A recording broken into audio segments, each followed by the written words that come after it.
All right, so the moment of truth. It is going to be Druid versus Rogue coming out here.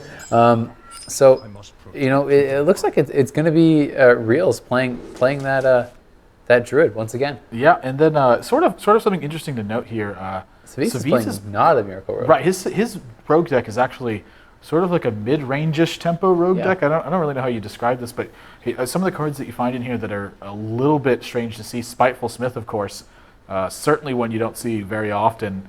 He's also got a pair of Defias Ringleaders in here, a great card in its own regard, but not really that played at the moment because of its sort of counter synergy versus Unleash the Hounds. But coming into a tournament, I think it's important to be prepared across the board, and something like Defias Ringleaders more so in here to combat something like Zoo than it is to combat something like Hunter. So I think this is a pretty well-rounded deck, taking a look at it and all things considered, but I'm not sure how it matches up against Druid, honestly.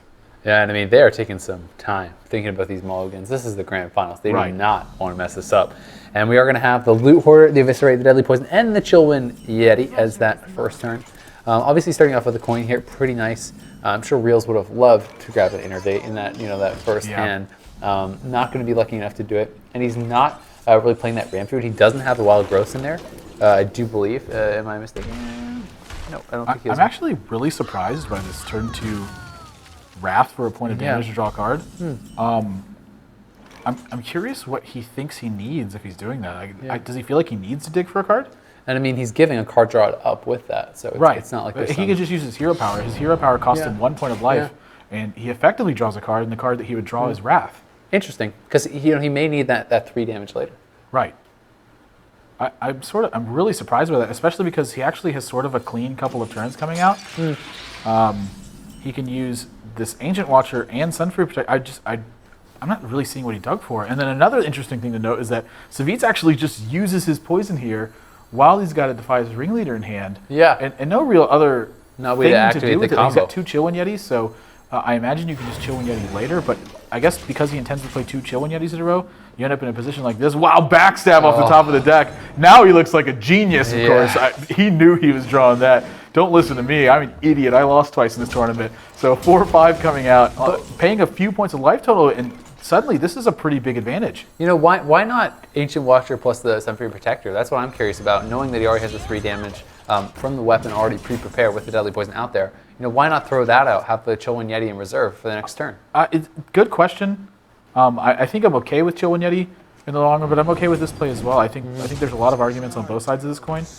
And this is sort of an interesting play. I really like it a lot, too. This is going to be a Naked Eviscerate plus the last 2 points from that poison. Suddenly that poison looks like a genius play. That swipe is very nice, though. And, a really good swipe coming across. Big value swipe. The extra token there. But both of these players swinging back pretty hard. This second Defias Ringleader going to be presenting a few problems that it can't be dealt with well. Does he not? Oh, he just drew a second swipe. I didn't even see that. Yeah, he already had the swipe. So he can actually do swipe hero power on the Yeti. And, I mean, he clears like everything. And, I mean, that is such a good hand to have to start this off. That is actually huge. I mean, having the double swipe there was massive. And now, look at this hand. I mean, the sprint is very good in this situation. He needed some card draw. And the card draw is actually going to work out quite well for him. That sprint was really ideal situation there. I mean, he had it right on turn 7, right when he was out of cards. Couldn't really ask for a better time for that, but still.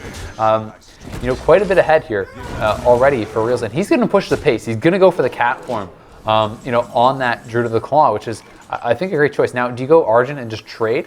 I like Argent in trading here, but something more to note to the point is, despite how quickly these players are playing, they're both making really fantastic decisions. The reason to put this into charge mode is so that way next turn you have lethal if it's not dealt with. So I'm a little bit surprised he chooses to use the Eviscerate because that kills a little bit of his reach. But part of his main reason for not putting it in taunt mode also is because he wants to play around Black Knight if he's available to do it. And then also it's just an added benefit because dealing damage to your opponent just ends up being a better play. And I mean, he has lethal on next turn. He has Savage Roar, Force of Nature. Right.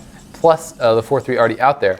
So, I mean, if Argus doesn't come out or something, I mean, if he Arguses the golem, maybe something can be worked out. But that Argus is a pretty big draw, all things considered. Huge draw, actually.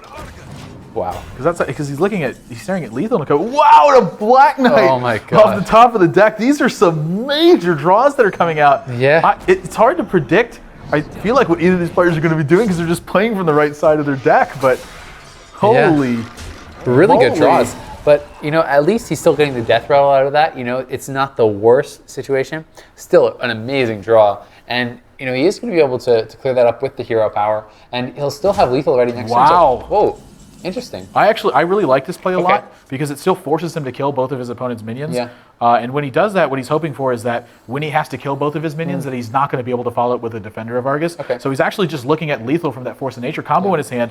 And unless he manages to put together something to either gain life or a Defender of Argus, that's actually going to be game. Yeah. And looking at this hand, there's no way that Savjz can deal 20 damage here. This is game 1 to Realz. That is a huge, and this was such a quick game, man. These guys just blew through it. Right. This is a finals. They took so much time in their mulligans, and then they're like, oh, I have 50 decisions? Now I'm just going to blast through it. Well, I mean, I like the confidence, I have to say. Yeah. I mean, they obviously know what they're doing. They feel confident making these decisions.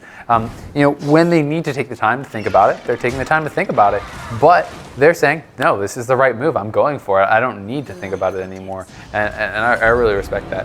I actually really like this play a lot, too, because Realz has sort of played his hand face up when he makes that attack. Yeah, he either has the combo or he doesn't have the combo. Here it is, Force of Nature, Savage Roar, and that is going to be game 1. Well played, called there already by Savjz, and Savjz, he's already, this is the, Realz has done it, he won with a non-rogue deck. This is unbelievable.